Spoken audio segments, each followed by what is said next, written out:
Morning. Back after it. I've gotten in the bad habit of filming, taking pictures of stuff when I'm halfway or about done with the project. So this is no exception. This is a splash pan, not a skid plate, a splash pan I got from my good buddy Jason. These are kind of hard to find because most people throw them away. You can't really get to the oil filter with them on. And they're not essential, but underneath the hood gets pretty nasty without them. This one was smashed flat and then bent down, like the two back bolts were taken out, and then it was, so I had to beat it back into shape. Like these two sides here were bent straight out, or almost straight out. I had to beat it all up, get it back, and then strip it. I stripped it with paint stripper, and then used my stripping wheel to go around and get all the rust. And etch primer. I etch primed it last night. And then now I'm putting a coat of semi-gloss black on it. Of course, with the black you can see all the damage.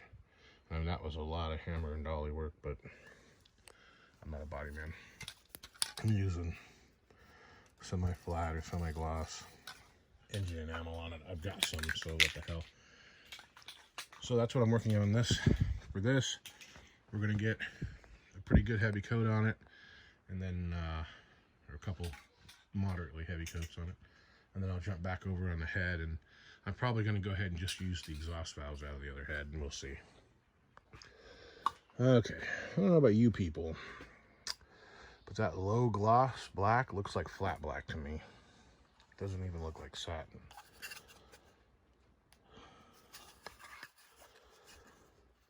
Yeah. So this is what I'm putting on it now. I used up all that low gloss on the front here, all that. So I used the semi-gloss on the back, and as you can see, it looks like gloss. I really didn't want this thing that shiny, but it looks like I'm stuck for it. I really wish I had some of that 2K stuff I've been using, but I don't. So we are going to give it another coat front and back and get back on the head. Well, there we have it.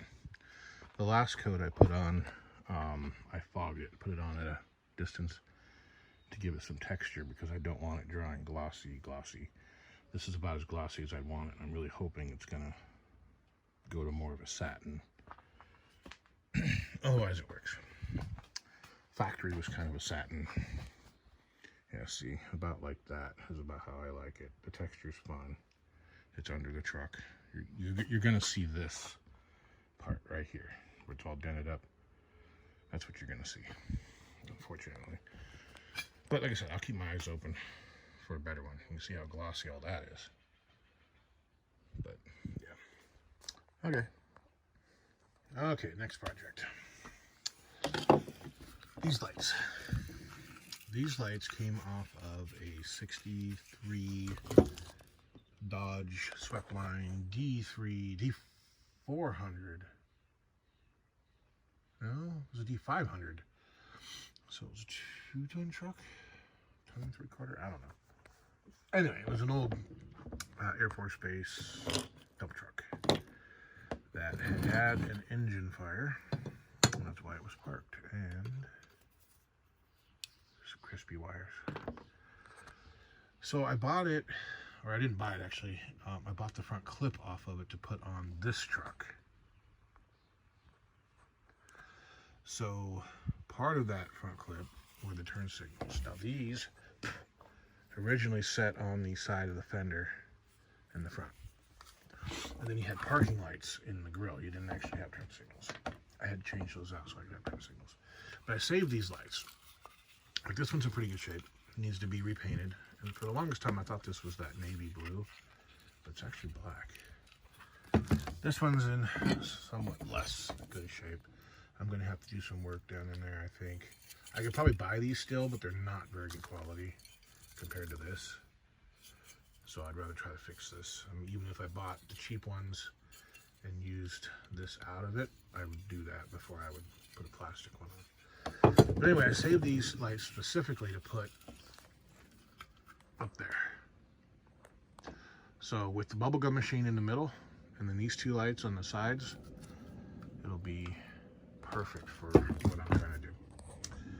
This one has a broken lens, and I'm pretty sure I can still get lenses for this. I can't tell if somebody glued it or not. I think they did because it's not coming apart. I don't know. I'll try to find another lens for it anyway. It's got a bunch of, you can see all those little cracks in it. Let's see. The red one doesn't seem to have those little cracks anywhere. It'd be nice to polish these, but I don't have time. Even if I don't get them all connected and working, I still want to put them in the truck. Actually, I'm probably not going to have them connected and working. That one's got some little cracks in it. So I'll try to replace both of the ambers. I at least want them up there for looks. So I'm going to jump on this real quick. I'm going to disassemble this light. I'm going to sand this all down. I wish I had a blaster with me. If I had a blaster, this would be so easy. But my buddy's sandblaster's down 30 miles away. I do not want to deal with traffic. Plus, I'm waiting on someone to come pick this up. So we're going to sand this all down, inside and out. Same thing with this. I got to disassemble it first. Paint it, etch primer, paint it, and then forget about it. Move on to another project. I still need to clean all this up. That'll probably happen at the end of the evening. Alrighty. Okay, amongst other things, today we are putting the skid plate on.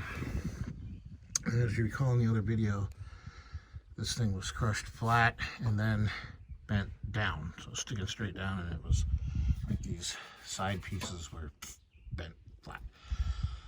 So these bolt holes didn't quite line up, but I was able to kind of squeeze it and get them started. These ones don't line up at all. One, you can see the angle is all wrong. I think these, I'm trying to figure out what those were for since there was nothing there, but I think they're actually reliefs, so you can kind of move it. We're going to try to use this quarter extension to maybe hook and, nope, I think that's too big.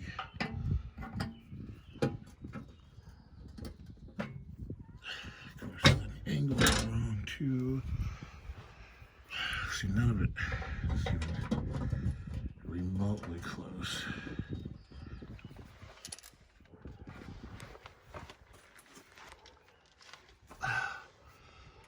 Let's see.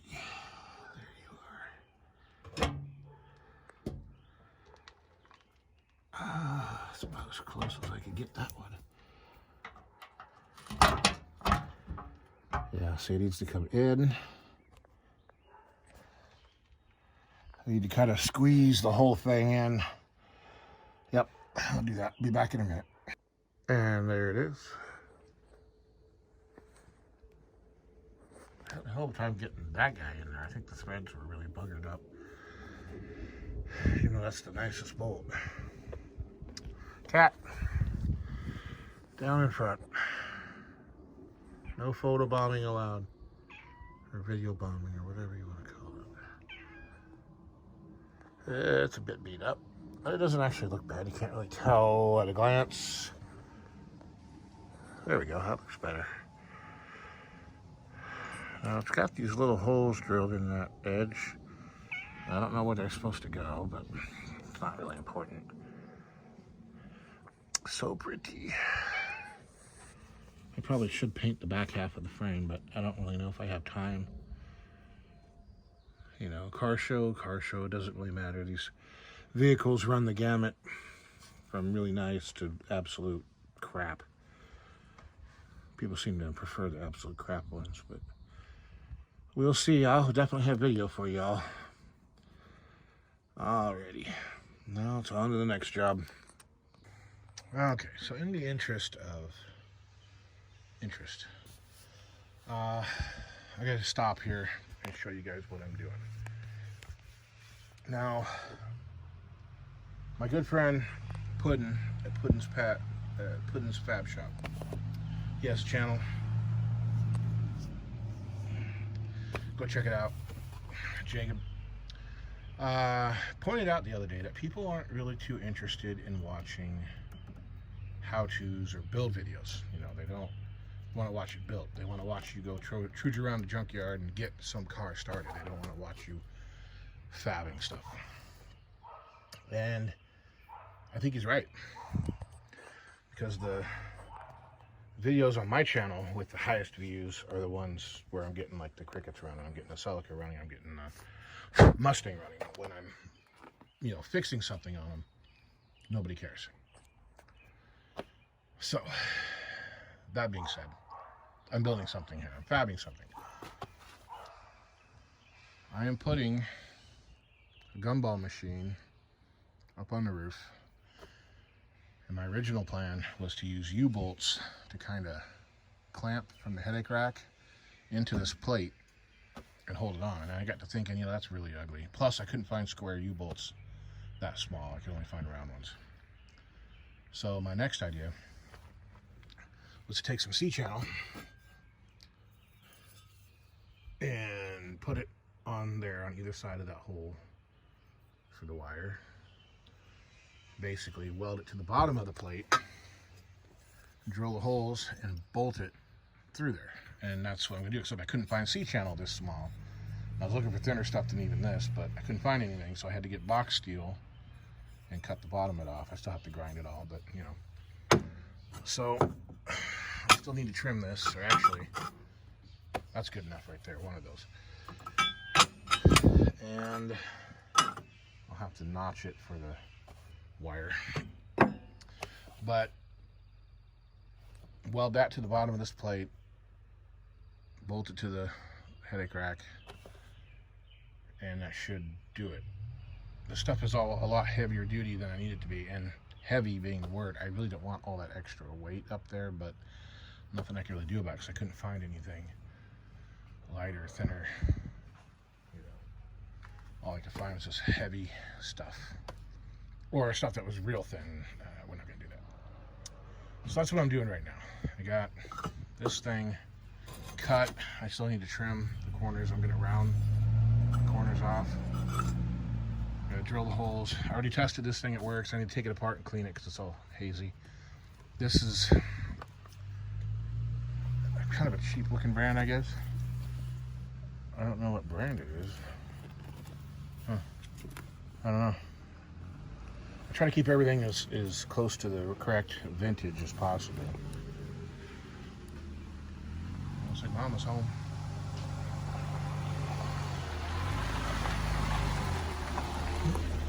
Anyway, so this probably work. I don't know what size bulb's in it. Hopefully not 100 watt. So that's just too damn much. Anyway, need to clean that up.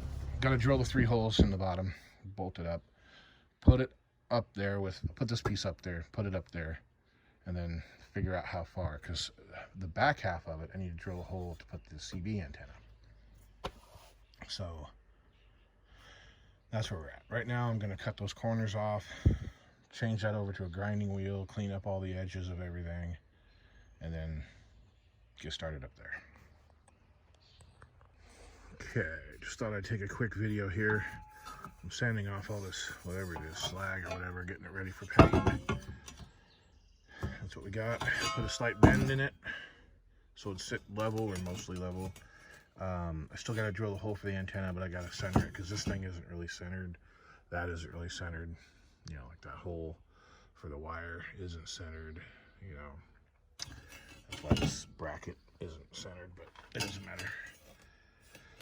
So, yep, we'll get this done, sanded, or whatever the hell you want to call it, prepped.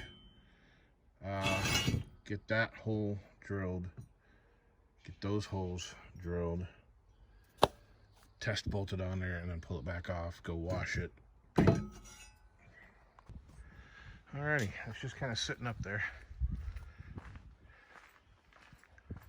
And it is off center about 1/4 of an inch, which I can live with, but I don't have it sitting. It's just sitting up there. I'm gonna paint this bracket the same color, Caterpillar yellow color. I'll probably just use spray cans. I don't feel like getting everything out to paint it. Whoa, that's not gonna work. Okay, that's about as far over as I can go. It looks like that bend needed to be a little bit further back, but I think it'll be fine. I still have to drill a hole for that wire, so those nuts are just snugged down. I still got to clean that out, I know. Next door neighbor was complaining that it was too big. Maybe, I don't know. The one I had on here a long time ago, the magnetic one, was way too small. Yeah, I think that'll be okay. Yeah, that'll be fine. And so it's pretty much level, pretty close to level. Yeah. Okay, so I'll drill out the antenna.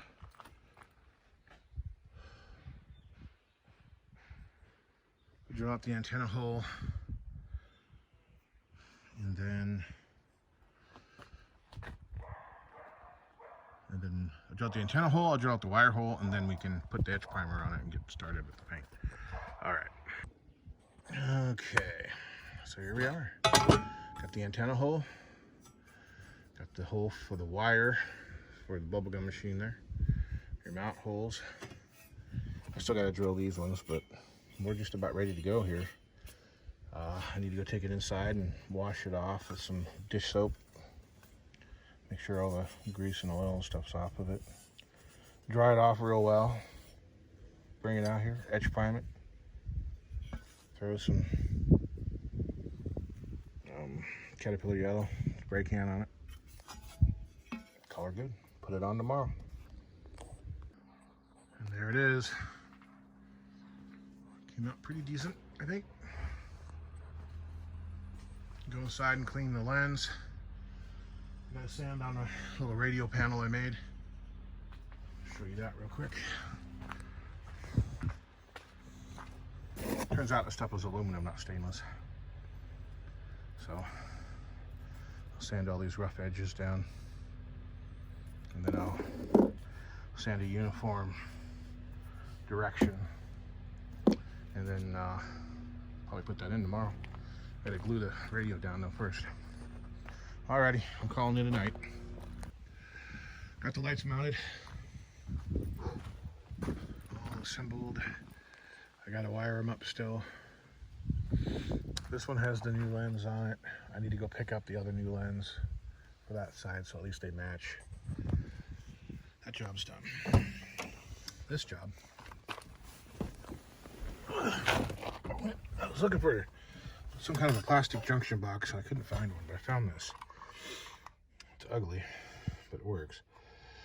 I put my relays in there, screw it down. Have to make a cover for it. But this job right now, I need to glue that radio down, or Bluetooth down. And then this is gonna get painted to match. It'll get painted with the same paint. It's upside down. Here we go.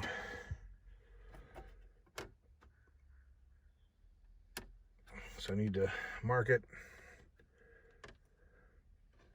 drill a couple of pilot holes, and screw down. Get on that right now. So for the first time in the 14 years I've owned this truck, I now have a working horn. And I added one over here. It's not hooked up yet, but Courier's only had one horn to begin with. Now I have two. There we are, everything's installed except for the switches. I just kind of have the power hooked. Just shoved into the cigarette lighter.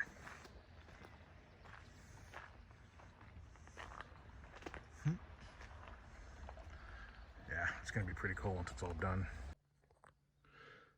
CB's mounted, it's not hooked up yet. I'm getting the cardboard template cut out for the switch panel. And I gotta go pick up Luke, so when I get back, we'll start on that. Okay, got my AC fitting put in, put a vacuum on it for, well, about 2 hours. Got it charged up. Got 2 cans of hydrocarbon refrigerant, and it's blowing about 35 degrees right now. Of course, it's only 60, so about as cold as I guess as it could get without freezing. I did get a new lens. I just haven't put it on yet. I went and picked it up. It's right there. We got switch panel built and installed. It's wired, but it's not connected yet. CB's in, same thing, it's not connected yet. That'll get done tomorrow. Tomorrow I gotta wash this thing and get the vinyl letters put on the door and on the middle of the hood. We'll do that when Kristy gets home, that way I have a hand. But I'm gonna put this all away, shut her down, call it a night. Good morning, YouTubers. Okay, so we're getting back on the wiring here. So this is our bundle going to the headache rack. This is our bundle coming out of the switches.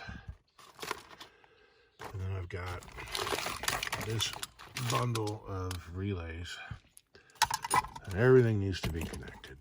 So I've got this junction box here that is ugly as hell. I need to figure out what to do with it. I'm thinking that I'm going to drill the spot welds and take this bracket off. And then I'm going to screw it to the bottom of the air box, so it'll be sitting up here in this corner. I might paint it to match, you know, this beige here. I gotta get all the galvanized off of it. Or black, whatever, just something that's not so glaringly obvious. So on this, we've got, you know, your traditional brown, yellow, green light hookup. So green is your right signal, yellow is your left signal. Both of those are brake. And then your brown is your taillight. So I need to run those around the back of the dash over there and tie into the main harness. Maybe under the hood, maybe in the dash somewhere. And so I can run individual wires, and I don't have any of these 3 colors.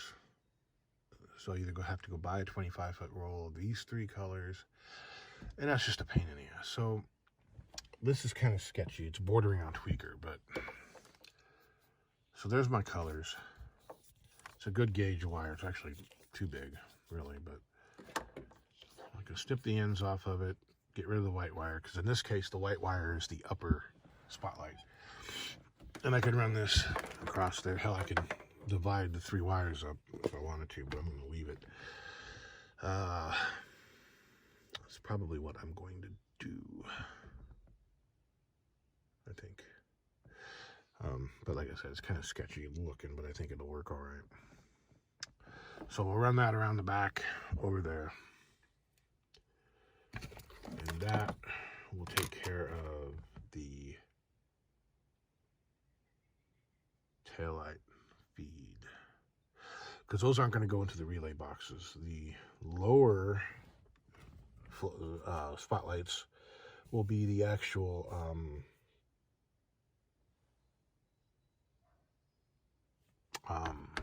reverse lights. So the reverse lights will be the lower feed. Those will be on a relay box, and that's going to be a single wire. I'll probably run it around the back of the evaporator and then out where the drain hole grommet is, and then run it to, there'll be 2 wires actually, run to the tail light or the reverse light switch, and then it'll run into the relay. So when you put it in reverse, it'll click the relay, kick on the reverse lights and the lower spotlights. Okay, so there's that. So I'm gonna close that. And the rest of the wires. Let's see, if I'm going to run it to the relay box, this needs to go around the back. Let me go drill those right now because I can't even hold that up there with that bracket on there. I made my run to Harbor Freight this morning. I gotta do something with these receipts. They go in different vehicles. Got some heat shrink butt splices. I got some Scotch locks. I hate using those, but I'm gonna use them for the turn signal wires. And I finally got me one of these. I don't know how accurate it's gonna be. It's like on the trip I took to Waterville the other day, the temperature gauge was reading 3/4, 4/5 of the way up, but it didn't seem to be running hot. It just seemed like the gauge was reading high. So with this guy, I'll be able to verify that. Okay, so right now I'm going to go drill those spot welds and get rid of that bracket. And then I'll figure out where I'm going to put it, and then I will screw the relays to it. I'm going to go jump on that right now. Say goodbye, virgin doors. My wife, Kristy, is awesome. So she made me the logos.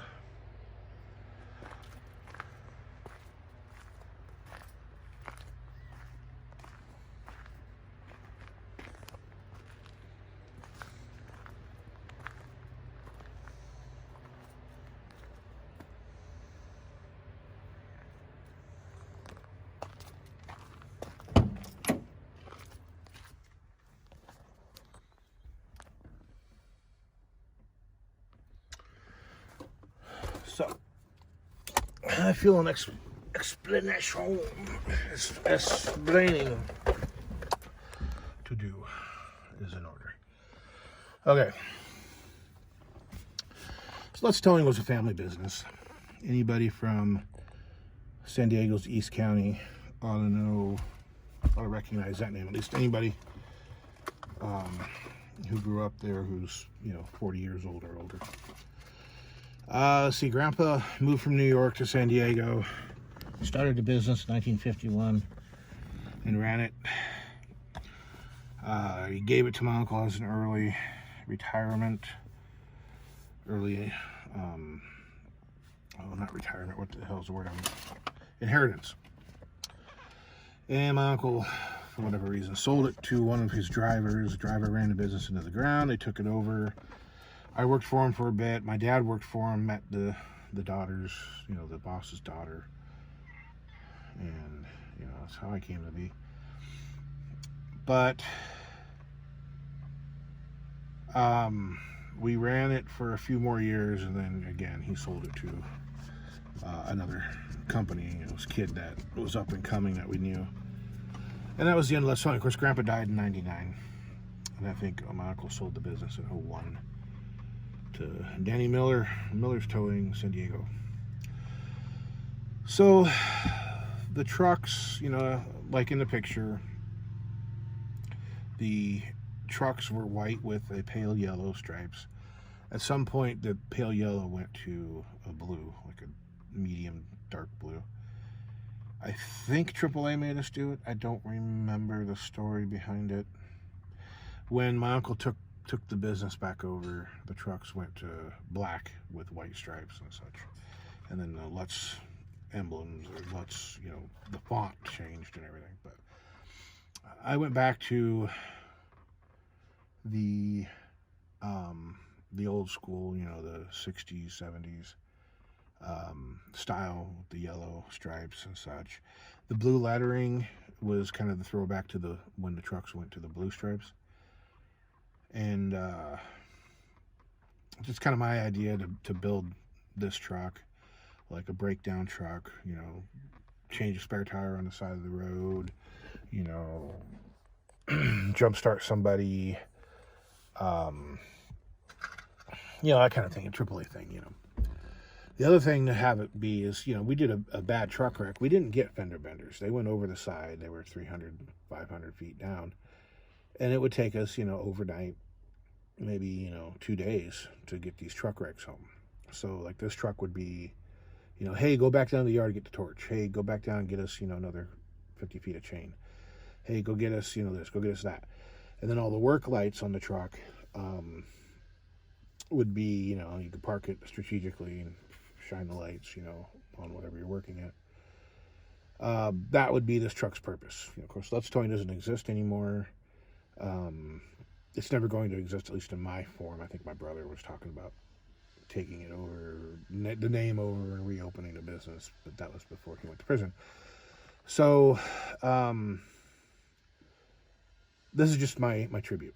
I'm going to drive the truck around with the signage on it. Some people might recognize it, they might not. Whatever.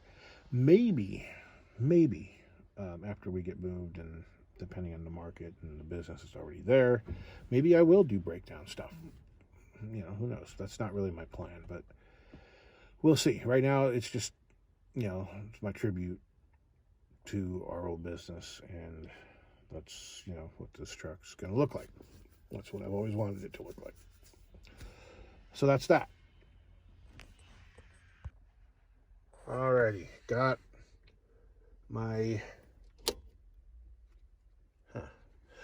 my switches, and these are the crappiest switches I have ever seen in my life.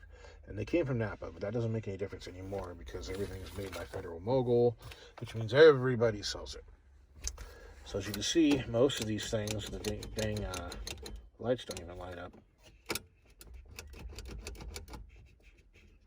Yeah, look at that.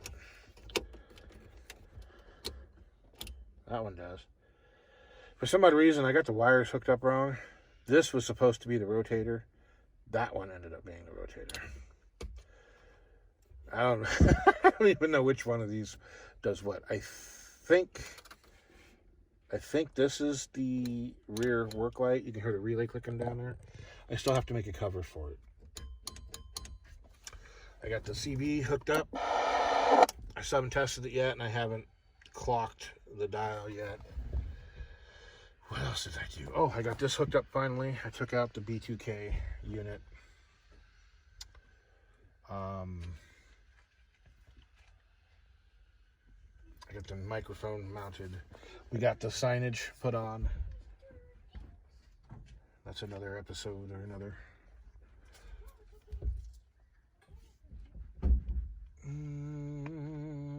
What else did I do? I don't know. I got some degreasing done in the back there. I still need to go wash my sideboards just sitting over there. I'm going to go have Luke go out to the Jeep and turn on the CB, and we'll mess with that. All right. See, I finally got everything hooked up. We got tail lights, turn signals, and brake lights up here. Beacon's working, CB antenna's hooked up. I don't have my lower spotlights in yet, and I still have to find my other upper. And then the side ones, I'll go ahead and pick those up. Yeah, that's it. I'm calling it a night. Alrighty. Oh, it's raining. It's supposed to rain all weekend, including day of car show. So, I'll show you what we got here. As far as I'm concerned, the truck's ready to go. I mean, all this stuff will kind of wipe off. It's going to rain anyway, so it doesn't have to be perfectly clean. Got the inside all cleaned out, vacuumed. Party. Of course, I did go and put my foot down right there, but I'm not vacuuming it again. I'll kind of dust everything down day of. Got the back cleaned up. That Purple Power, or Super Clean, did a pretty good job there. I mean, the stain's still there, sure, but it's not like a big, nasty flooded oil thing. I'm going to go over it with some engine degreaser, let it soak in, and then I'll hit it with the pressure washer, and that should probably finish it all up. I did find my side lights, my old Peterson. This one, the amber light. I've actually got a clear light to put in it, and these are driving lights, or fog lights. They're not great for what I'm using them for, but they're fine. I did get that one installed. I think it needs a bulb. That is an original Bosch fog light. Hella fog light. Well, original. I mean, it was on my Jeep, but they're not factory to my Jeep. It's a Bosch. And they are, you see the lenses are pretty sandblasted. That's one of the main reasons I didn't want to reuse them. Plus, that one was cracked. I had this kind of handheld spotlight, and the lens more or less fit. So I just used the whole thing inside that. But yeah, truck's ready to go. I'm gonna drive the Jeep to work tomorrow. Keep this thing a little as clean as I can possibly keep it. Man, oh man, that's a lot of work. And then next week I gotta get started on getting things packed for the move and working on the bus a bit. Getting everything ready. So yeah, we're ready to go. 2 more days.